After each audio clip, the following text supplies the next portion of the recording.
Tonight, serial killer Robert Pickton is in critical condition after an assault over the weekend. Things seem more or less stable now on the river itself. Threats of flooding in the northernmost First Nation in Yukon.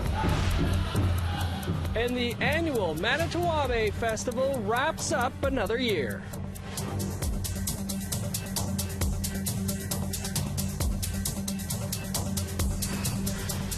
Good evening, I'm Dennis Ward. Welcome to APTN National News. We begin in Winnipeg, where the trial of a non-Indigenous man who has admitted to killing 4 Indigenous women continues this week.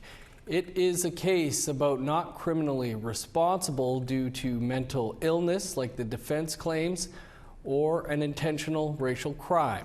That's what the judge will have to decide. Today, a crime analyst from the Winnipeg Police Service was on the stand. TR Wheatley reports, and please be aware that there are some details that you may find disturbing. Those inside the courtroom were told that on May 16, 2022, a day after the partial remains of Rebecca Contois were found in garbage bins behind his apartment, Jeremy Skibicki got onto his computer and searched for an article on a local media website relating to the discovery. He told court that Engine's search about remains found is just one of over 500,000 artifacts that WPS examined on Skibicki's computer tower from the beginning of 2022 until his arrest on May 18, 2022. Johansson testified amongst the data included searches relating to garbage day pickups, missing persons, bus schedules to homeless shelters, DNA, and fingerprints. He also provided a timeline of Skibicki's computer usage relating to all 4 women, giving a highlight of some of the more notable searches Skibicki made from early March until his arrest. It's believed Buffalo woman was the first victim sometime in early March 2022. The only DNA found of hers is on the cuff of the arm of a baby fat jacket. Johansson told court on March 15 about a search Skibicki did, quote, "How long can Winnipeg police keep your DNA?" That same day, Johansson told court that Skibicki searched for a bus route to a nearby Staples store to look for shipping package material. 2 days later, on March 17, he searched something similar, quote, "Does washing clothes remove DNA?" as well as a search for, quote, "explosive anger disorder." Court also heard that on March 20, Skibicki searched how long do places usually keep their security footage. During his interrogation, Skibicki told police he may have been on camera with his first victim at a homeless shelter. Skibicki's next victim was Morgan Harris. Johansson testified that on May 1st he searched, quote, "How long does it take for hot water to come back?" He told court this stood out in the search engine results because in Skibicki's interrogation he talked about drowning Harris. Court heard for the next week that followed. Skibicki had numerous waste management searches. He also spent some time searching the Bear Clan page for missing persons. This is also the same time frame Mercedes Myron was killed. Police have said they believe she died on May 4th. On May 5th, Johansson testified that Skibicki searched for the, quote, "definition of a serial killer," and on May 14, Skibicki searched for, "Do Muslims behead people with knives?" On May 16, the same day of the discovery of Contois' remains, Skibicki had searched, quote, "Do fingerprints only get on smooth surfaces?" and "How long can police keep fingerprints?" Johansson testified that he also examined Skibicki's Facebook usage. Among the more notable data, Skibicki searched for the Bear Clan Patrol page for missing persons more than 80 times on his Facebook account. Johansson said that he also examined Facebook conversations between Skibicki and his ex-wife, some of which talking about heartbreak from his marriage breakdown. Last week, his ex-wife testified about some of those conversations, including Skibicki telling her he may go away for 3 life sentences. The Crown is expected to call one more witness this week to help them prove that the killings were intentional and racially motivated. Defense claims that Skibicki is not criminally responsible on account of mental disorder. The trial is expected to last until June 6. TR Wheatley, APTN National News, Winnipeg. Thanks, TR. For more on the trial, you can head over to our website, aptnnews.ca, for stories by our web reporter, Kathleen Martins. And if you're triggered by this report, supports are available 24/7 through the MMIWG2S support line. That number is 1-844-413-6649. Hometown heroes. That's what some people are calling the owners of a gas station in Cranberry Portage, 7 hours northwest of Winnipeg. Amidst a wildfire evacuation last week where flames came within a kilometer from the town. The owners of M&B's gas bar stayed behind to feed those fighting to save their community. Well, yeah, they needed a lot of energy, so nothing like a warm meal at the end of the day. Melissa Lundy says she dug deep to make sure firefighters and crew on the ground got to enjoy free home-cooked meals like moose hamburger soup and roast beef. As the 37,000-hectare wildfire raged on over the week, Lundy and her husband Blair say other nearby gas stations lost power, but their generator kept them afloat. They were the only place up and running within a half-hour drive. The Lundys say it wasn't a hard choice to stay behind while the rest of the town was evacuated. Because the power was out from Cranberry Portage all the way to the Flin-Flon. And so I just knew that there was no resources in place yet to provide food and meals and water and, you know, just the basic things that they need to go and work the fire. Great work by the Lundys there. Well, the northernmost First Nation in the Yukon has issued an emergency declaration on Friday evening due to concerns about flooding. Old Crow is home to the Vundet Gwich'in First Nation, about 800 kilometers north of Whitehorse. The community has been on flood watch since Friday because of ice jams in the Porcupine River during seasonal breakup. Water levels at Old Crow have been dropping since Sunday, although a rainy weather forecast could lead to more peaks. However, none are expected to top Sunday's levels. Response teams are now assessing how water melting from the mountains could impact water levels around the community. The First Nation says so far, no one has had to evacuate. Things seem more or less stable now on the river itself, but there is meltwater that is draining down from the mountain and creating some issues we need to resolve around specifically the sewage lagoon that receives all of the liquid waste in Old Crow, and a road that provides access to both the lagoon and the dump. So we're putting a lot of our effort into making sure that the sewage lagoon and the dump remain operational and that those services can be provided to the community. The First Nations emergency declaration will remain in effect for 90 days unless terminated or extended by Council.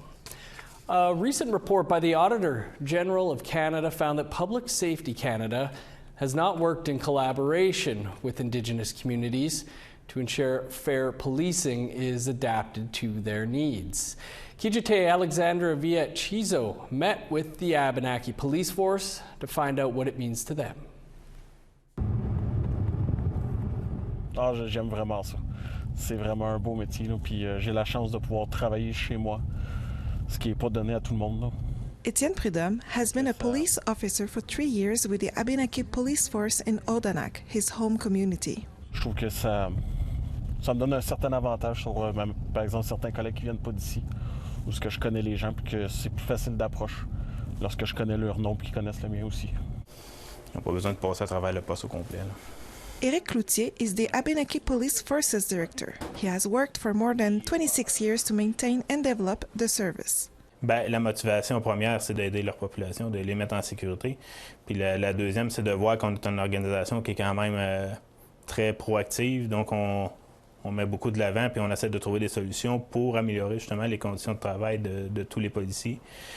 Puis de trouver des façons innovantes d'aider la population malgré qu'on est sous-financé. That task is important to him, but holds many challenges. Ben, ça me prend, exemple, un minimum de 12 policiers. Ben, si mon budget qui m'est donné ne m'en permet que pour en payer 6, j'ai un problème. Pierre Simard is the General Manager of Quebec Association of First Nation and Inuit Police Directors, and he has some key needs. La priorité ultime, c'est la reconnaissance des corps de police autochtones au Québec comme étant un service essentiel. Présentement, selon la loi au Québec, un corps de police autochtone n'est même pas considéré comme une police officielle, il est considéré comme une agence de sécurité au sens de la loi. The findings in our last audit report on the First Nations and Inuit policing program are equally concerning. This March, Auditor General of Canada, Karen Hogan, tabled her report on the First Nations and Inuit policing program. It denounced Public Safety Canada for not working in partnership with Indigenous communities. This leaves First Nations and Inuit communities without the level of proactive and community-focused policing services that they should receive. Mélanie Joannis is the director of the Office of the Auditor General. She says the report recommends a renewed approach. C'est vraiment important de partir de la base. Quelle est la demande, quel est le besoin, et de s'assurer d'avoir une façon de le financer qui est équitable et qui peut permettre de débourser les fonds en temps important.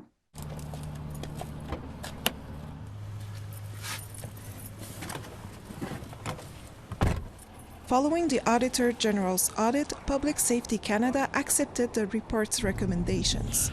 Le but de faire une patrouille, c'est le devoir d'un policier, c'est de prévenir et réprimander le crime, mais c'est de nous montrer. In addition, the Abenaki Police Force serves 2 communities. Ce serait important d'avoir les effectifs nécessaires pour être doublés en tout temps. Odanak, where the police station is located, as well as Wolinak. Souvent de nuit, on va être seul. Parce que ça peut être dangereux, là, même si on se dit que Odanak et Wildfire, c'est des petites communautés, c'est tranquille. Mais non, il peut arriver n'importe quoi. On a la 132 qui passe à Odanak. Il y a un casino à Wildfire. 40 kilometers separate the 2 communities. Quand on est sur la route entre Odanak et Wildfire, les ondes radio ils coupent, vu que ça ne se rend pas au centre. Donc, une meilleure onde radio, ça pourrait nous aider beaucoup aussi. On n'a pas de bureau là-bas. Lorsqu'il se passe des choses, on fait ça dans le véhicule. Ou il faut s'en venir jusqu'à Odanak pour pouvoir terminer notre situation. Véronique Brunet is the spokesperson for the École nationale de police du Québec. She notes it is difficult to fill the classroom allocated to Indigenous trainees. So, as a solution, the school has begun to add non-Indigenous recruits. Il y a certainement un gain d'échange culturel, de sensibilisation, de rencontres vers l'autre à faire en intégrant des non-autochtones dans une cohorte composé aussi de candidats autochtones. However, Cloutier mentioned that continuing education is more difficult to access for Indigenous communities. Souvent, nous, on va avoir l'information de l'école, mais une place qui s'est libérée pour enquête, par exemple. Mais OK, on applique, on donne notre nom. Ah, trop tard, la place est comblée. C'est toujours comme ça, donc on s'amasse, c'est très difficile d'aller se faire former en formation continue. Je vais sortir du poste, je vais passer par la 132, remonter Wabanaki jusqu'au bout, près de Notre-Dame de Pierreville. Meanwhile, for Prudhomme, contributing to his community's well-being is what pushes him to overcome various obstacles. J'ai été cuisinier avant.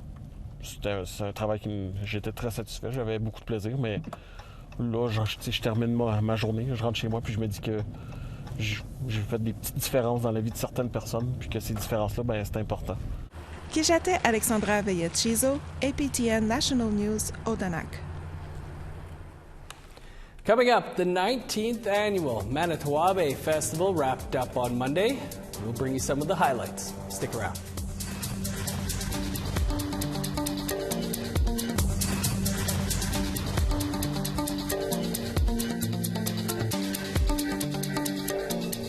Welcome back. Up to 15,000 people were in attendance at this year's Manito Ahbee Festival in Winnipeg, with visitors from all over Canada, the United States, and some from Australia. On Sunday, Manitoba Premier Wab Kinew hosted a chicken dance special. He says in First Nations culture, when success comes your way, you should share it with the community. Here are some sights and sounds from the event. Powwow specials are done when something good happens to you. Maybe you're the head dancer at a powwow, or some sort of milestone in your life. And so, for our family to go through the election last year and to have the great honor of serving the people of Manitoba as a premier, just seemed like an important time to give back.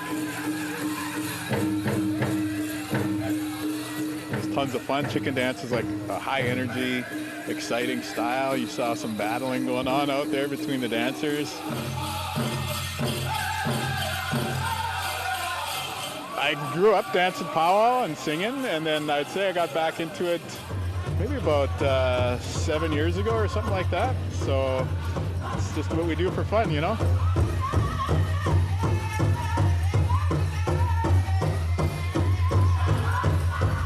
When I see the young kids dancing out there on the dance floor, singing on our stages, it's a reminder of why we have to keep this way of life going and going and going.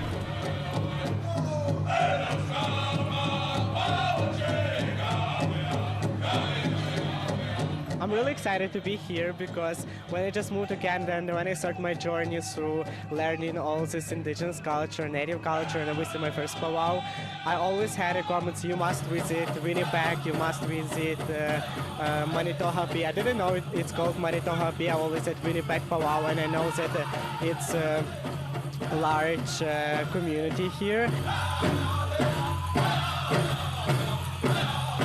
Yeah, it was a super memorable experience, and then we had a mix of like some of the OG chicken dancers, you could say, and then some of the young guns, and then some of the guys who are just really well known. So over the 4 years, we hope to be able to do 2 years of men's categories, 2 years of women's categories, and then just kind of have the opportunity to give thanks in a way that makes sense for the powwow trail. Good stuff. My mom and I got to take in some of Saturday's events. I wish we got in there a couple more times, but great weekend indeed. Still to come, a preview of tonight's face-to-face with the Canadian Screen Award nominee. Stick around.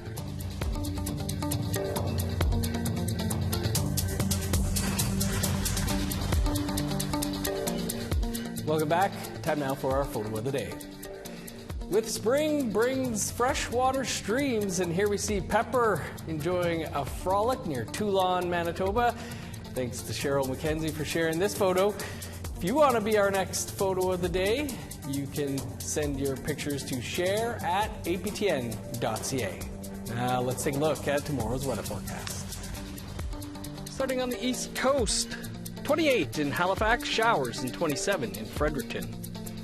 6 and cloudy in Kuujjuaq, snow and 1 above in Nain. 30 above for Montreal, showers and 28 in Val-d'Or. 17 with rain in Sault Ste. Marie, 25 with rain in North Bay. Showers and 15 in Thunder Bay, 8 in Sioux Lookout.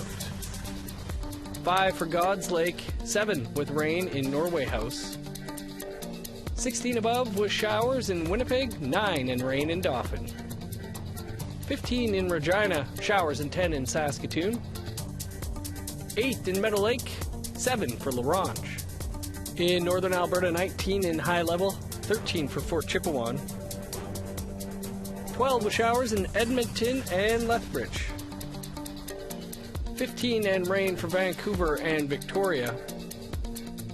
17 and showers in Prince George, sun's out, and 20 in Smithers. 14 in Old Crow, 14 with showers for Whitehorse. A sunny high of 17 for Yellowknife, 20 in Norman Wells. 4 above and cloudy for Sax Harbor, showers and 4 in Pawlatuck. 0 with snow in Chesterfield, 3 in Whale Cove.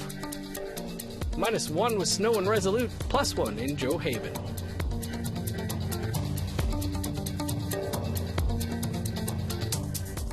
Popular waterfront on the shores of Lake Ontario got spruced up last week as 2 Alderville First Nation artists showcased their work on Cobourg's Victoria Beach, located an hour and a half east of Toronto.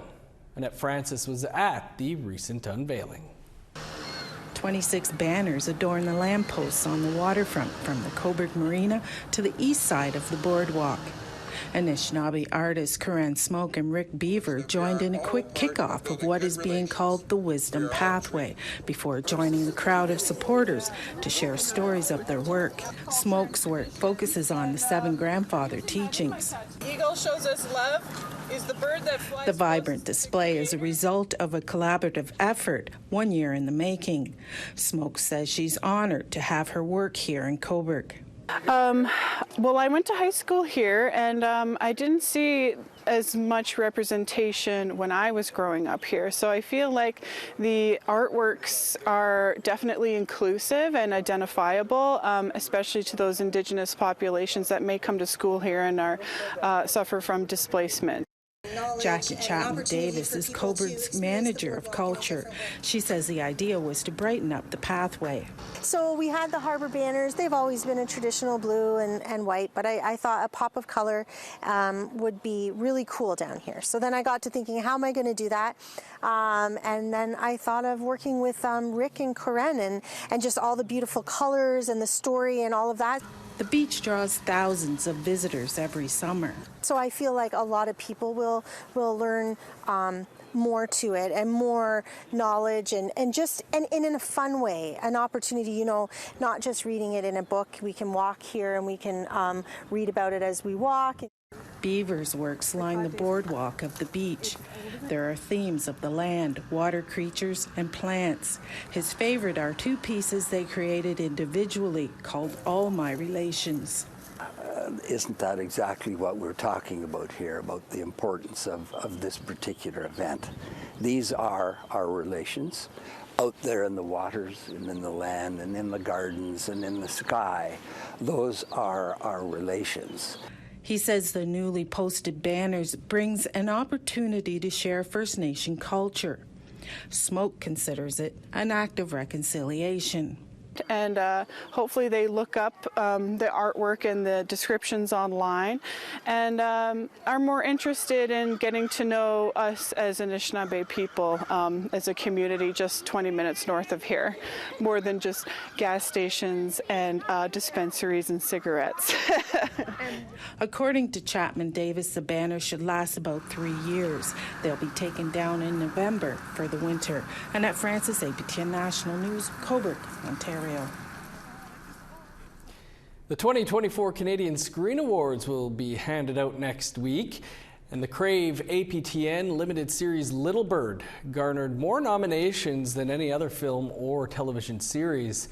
The show is nominated in 19 categories, including Darla Contois' nomination for Best Lead Performer in a Drama Series. Contois is our guest tonight on an encore presentation of Face to Face, where she explains how she landed the role. I was actually considering leaving the business, and I told myself that this was the last audition I was ever going to do, and I was going to leave it all behind. I was going to put the career to bed. I was done. And they kept asking me for more auditions, but they were waiting like 3 to 10 weeks between letting me know that I actually had another audition. So every time it happened, I was like, okay, I didn't get it, whatever. And I kept getting more auditions, and then eventually I got a call from Jennifer Podemski at like 10 o'clock at night, and I was like, oh my God, she's calling me. Jennifer Podemski is calling me on the phone right now. And she told me I got the role, and I cried. I didn't really know how to process that moment. You can catch our conversation with Darla Contois in less than 2 minutes from now. That is all the time we have for your APTN National News for this Tuesday. For news anytime, visit our website, aptnnews.ca. That's where you'll find our story on the attack on serial killer Robert Pickton and the reaction from the families of his victims. And don't forget to join Creason here tomorrow at 1 p.m. Eastern Time for your daytime APTN National News. I'm Dennis Ward. Marcy McGuitch, thanks for being with us. Have a great night.